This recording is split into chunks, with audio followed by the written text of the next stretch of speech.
আমার দেহটা কোন সাগরে মানুষ ভাসায় দেয়।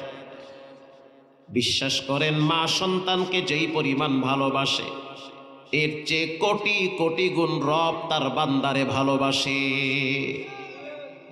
হে যুবক, রাত্রিবেলা এশারের নামাজ না পড়ে 10টা মিনিট সময় লাগে নামাজ পড়তে, সেই সময় তোমার হাতে হয় না। সন্তানের মুখে হাসি ফুটাবার জন্য টাইম মতো সকালবেলা ঠিকই তো অফিসে যাওয়া লাগে। স্ত্রীর মুখে হাসি ফুটাবার জন্য টাইম টু টাইম কর্মব্যস্ততায় লিপ্ত হওয়া লাগে। অথচ রব্বুল আলামিন প্রতিদিন 5 বার তোমাকে আমাকে কল্যাণের দিকে ডাকে, রহমতের দিকে ডাকে, নাজাতের দিকে ডাকে।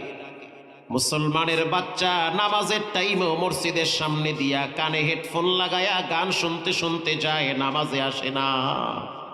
ঠিক না বেঠিক?